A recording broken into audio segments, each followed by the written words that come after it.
Assalamualaikum Boboto, salam dunia. Saya doakan di hari ini teman-teman semua selalu dikasih kesehatan dan keselamatan dalam menjalani segala aktivitasnya. Amin. Baik Boboto, langsung kita update informasi Persib Bandung terbaru.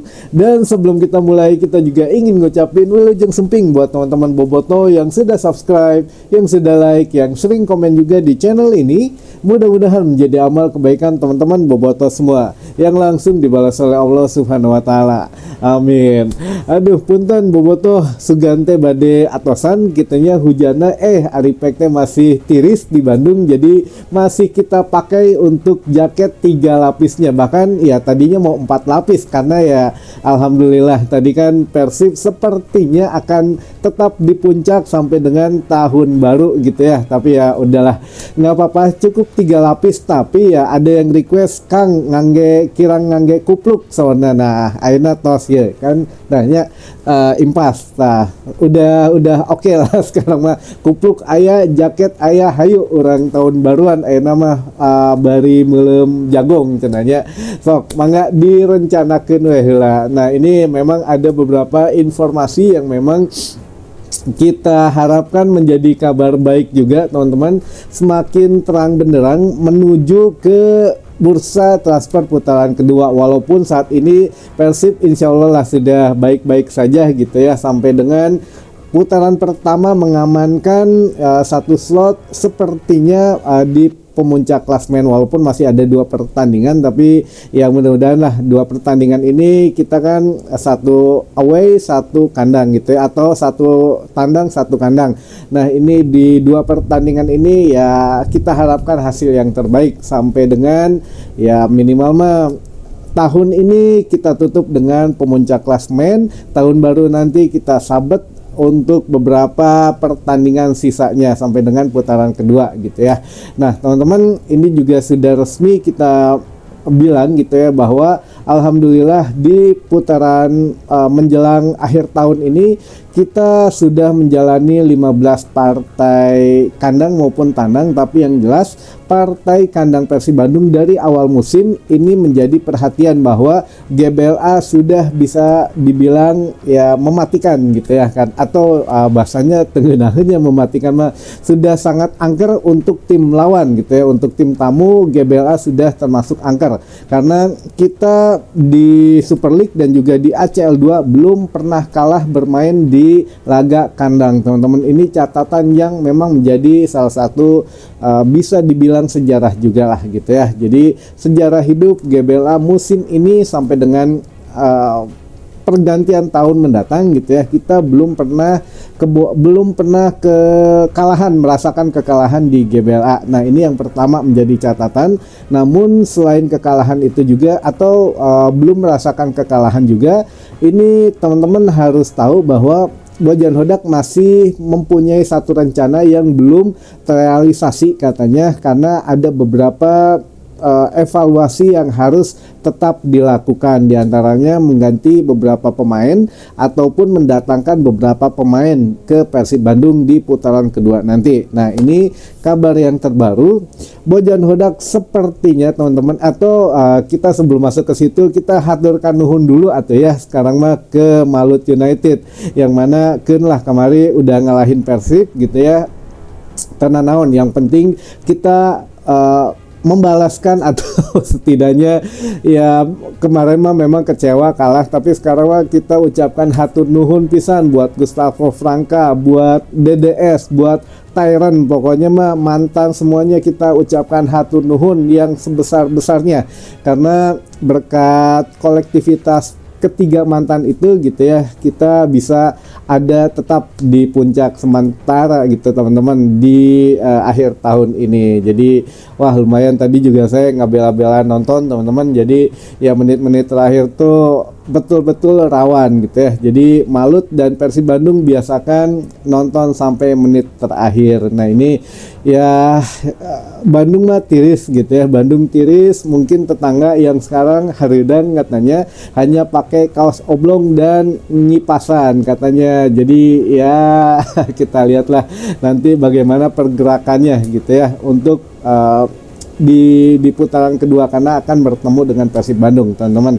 Nah, ini menuju ke putaran kedua, tentu Bojan ada sedikit yang harus diperbaiki, yaitu bocoran terakhir yang kita terima, teman-teman.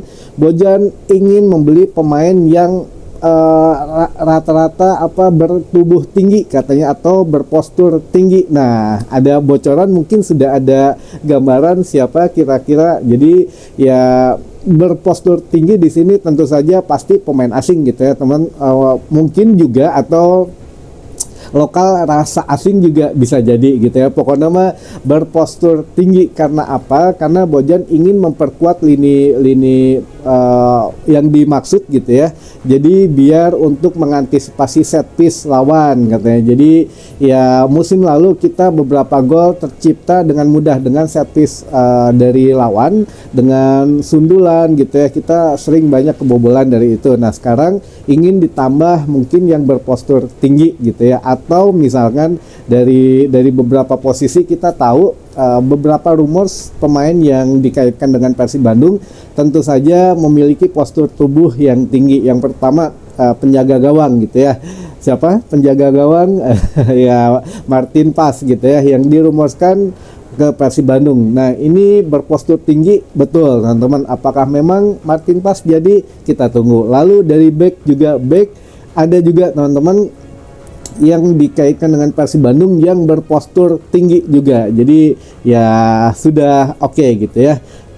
Penjaga gawang, back ada juga. Lalu dari mulai striker juga, karena striker diisukan juga ada yang berpostur tinggi, betul. Nah, dari Kroasia katanya gitu ya, tapi ya nggak tahu lah, itu mah rumors aja atau gimana. Tapi yang jelas beberapa rumors yang masuk mengenai pemain yang akan ke Persib Bandung rata-rata berpostur tinggi, kecuali nomor 14 di timnas gitu ya. Nah, ini mah ya nggak tinggi banget, tapi ideal lah untuk seorang pemain sepak bola ya. Nah, ini apakah memang akan menjadi sedikit kejutan lain gitu ya, bahwa ya Bojan juga ingin setidaknya tuh memang ada perubahan. Jadi tetap sejauh ini masih memegang 1 atau 2 pemain sudah akan pasti sepertinya dilepas gitu ya. Dilepas dalam artian bisa dipinjamkan, atau memang ada klub yang berminat menebus, ya mungkin akan dilepas secara permanen gitu ya. Karena secara kontrak pun berakhir sampai dengan bulan Mei gitu ya, 2026. Jadi nggak lama lagi, Mei atau Juni lah gitu ya. Jadi kita tunggu kabar selanjutnya, teman-teman. Nu penting mah ya sekarang kita nikmati tahun baruan ini di puncak klasmen gitu ya. Nah, baik, selanjutnya, aduh punten ini teh. Nah, jadi tiris asli ini mah teman-teman. Bandung menuju hujan gede, jadi asli tiris. Nah, ini yang pertama, beberapa pertanyaan. Kang, tahun baruan di mana? Puncakna pindah ke Bandung, soalnya tiris. Mohon leres, puncakna pindah ke Bandung. Jadi ya tahun baruan di Bandung wae lahnya. Ke sok lah nu bade ka Bandung mah di Tampi. Lalu selanjutnya, iraha tiket Persija dibuka Kang, geus teu sabar. Ya kedah sabar. Jadi belum dibuka, sedang dipersiapkan berikut syarat dan ketentuannya. Jadi buat teman-teman yang sudah menonton laga kandang, kabarnya memang minimal sudah menonton 2 laga kandang Persib Bandung sebelumnya, sebelum ya syarat menjadi penonton di laga Persib menghadapi Persija gitu ya teman-teman.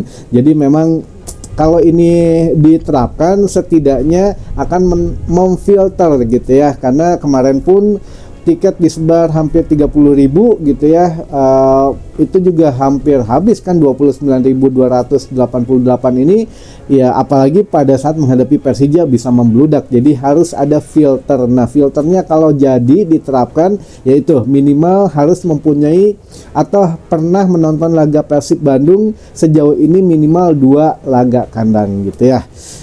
Lalu selanjutnya, Berg katanya, maksudnya Berginho gitu ya. Berginho di sininya tulisannya Berg, teman-teman. Berg katanya dipinjamkan ke Dewa Kang.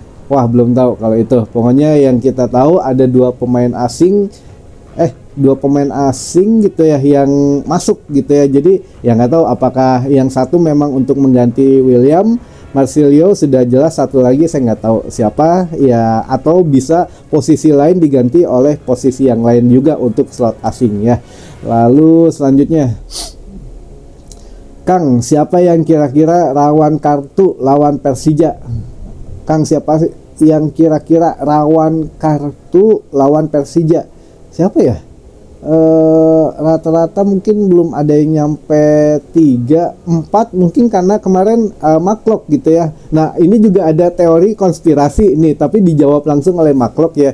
Jadi Maklok kemarin kenapa mainnya beberebetan gitu ya, dianggap tidak tenang atau gimana, tapi yang jelas ada salah satu akun bobotoh mungkinnya mengomentari tentang penampilan Maklok, lalu dibalas oleh Maklok. Nah, nanti kita coba tampilkan di sini. Jadi Maklok bilang ya mendingan menghadapi Persik Kediri tidak main, jadi menghadapi Persija bisa main toh, katanya, kurang lebih gitulah. Jadi ya lebih baik kartu kuningnya kemarin sekalian biar ngelawan Persik Kediri absen, tapi ngelawan Persija bisa main sieuna, atau takutnya ketika menghadapi Persik Klok justru mendapatkan kartu kuning malah nggak bisa main lawan Persija. Nah ini memang ya ayah-ayah lah pertanyaan boboto, dan Maklok juga sekarang memang menjawab gitu ya tentang beberapa, karena kemarin kan kartu kuning hanya Maklok saja masalahnya gitu ya, pemain lain tidak mendapatkan kartu. Lalu selanjutnya, Aya Koreo naon tanggal 11 di GBLA Kang? Nanti mungkin lagi disiapkan oleh tim kreatif divisi Viking Persib Club gitu ya. Jadi dari mulai kemarin, beberapa hari kemarin sudah mulai membuat koreo. Jadi tanggal 11 Januari 2026 dipastikan akan ada koreo besar, karena ini hajatan besar, dan sepertinya Persib akan didenda ratusan juta ya, karena ada beberapa hal yang akan dilakukan katanya oleh teman-teman. Ya lihat nantilah untuk keputusannya mah gimana ya. Ya tapi manajemen sudah mempersiapkan itu. Nu penting mah menang dulu menghadapi si eta, jadi kita bisa hajatannya lebih berasa nikmatnya gitu ya. Lalu selanjutnya, next penalti kasih ke Ramon aja Kang. Nggak tahu nih, kalau ini mah semuanya kebijakan Bojan Hodak. Bojan juga sudah bilang bahwa penendang penalti itu sebetulnya semuanya bagus teman-teman, bahkan di latihan semua pemain bisa mencetak gol lewat titik penalti. Tapi ya berbeda ketika bermain di laga resmi, ini kadang mungkin ya tekanannya mentalnya beda gitu ya. Jadi ya kalau nggak masuk di penalti di laga resmi belum tentu dia jelek nendangnya, tapi ya mungkin tekanan mental saja, itu kata Bojan Hodak ya. Jadi selanjutnya apa ini teh? Aduh, jersey ACL kiper yang kuning kira-kira diproduksi lagi nggak Kang? 2026 pas tahun baru katanya akan ada launching jersey yang baru, maksudnya ACL yang di ACL gitu ya, itu akan di restock sebanyak-banyaknya, tapi nggak banyak juga, tapi minimal akan di restock gitu ya, biar menjadi momentum jersey yang memiliki jersey ACL ini menjadi eksklusif karena tidak banyak dikeluarkan, sehingga kita bisa merasakan waduh kita bangga memiliki jersey ACL musim ini karena bisa meraih prestasi yang memang sejalan gitu ya. Itu teman-teman, makanya sok enggalkeun ini aja jersey yang di belakang masih PO itu karena produksinya luar biasa, dalam satu minggu harus memproduksi ratusan bahkan mungkin beberapa ribu gitu ya jersey Super League ini. Nah selanjutnya kita loncat, oh ya udah satu lagi pertanyaan terakhir ya ini Kang, katanya kemarin ada supporter PSM di GBLA, betul? Ada, udah itu aja, ada supporter PSM, tapi ya udahlah biar nggak didenda gitu ya. Nah kita masuk ke beberapa teman-teman yang ingin disapa katanya. Baik, ada Teh Aulia di Cigudeg Bogor, lalu juga ada Kang Ujang di Ciroyom, ada Ibu Halimah Sepuh di Cianjur, lalu juga ada Bobotoh Bojong Asih Tasik Selatan, ada juga bobotoh di Luragung Kuningan Timur, lalu ada Kang Alung Verlet Ciampel Karawang Timur, lalu juga ada bobotoh di Kawalu Tasik, lalu Kang Dias di Cililin, lalu dari bobotoh Ciwidey Gunung, lalu juga ada Abah Diding di Riau, lalu ada Mang Boim di Ciracas Jakarta Timur, lalu Kang Dedeyana di Manonjaya Tasik, ada juga Kang Deni Konon, lalu juga bobotoh di Cilancang Cikijing Majalengka, ada juga bobotoh di Banjarnegara Jawa Tengah, lalu bobotoh di Pangandaran, lalu ada juga Kang Iyang bobotoh Sumedang, lalu juga ada bobotoh Nafas Konveksi di Lewi Goong Garut, lalu ada bobotoh di Cihamplas Cililin, lalu juga bobotoh di bobotoh Viking Sukanagara, lalu juga bobotoh Botram bobotoh Trajaya Majalengka, bobotoh Jurugedor di Tasik, lalu juga ada Kang Agus di Galunggung, ada bobotoh Cigondewa, ada bobotoh di Bogor Barat Lewiliang, dan bobotoh di Ciparai, ada juga Kang Nanang Tiger Boy di Tasik Manonjaya, ada juga bobotoh Blok Kasur Sukabumi, bobotoh Banyumas, dan terakhir bobotoh Tanjung Priuk. Hatur nuhun bobotoh untuk atensinya. Semoga informasi di hari ini menambah wawasan dan informasi baru tentu saja gitu ya. Dan sampai ketemu lagi di informasi selanjutnya. Wassalamualaikum bobotoh, salam dunia.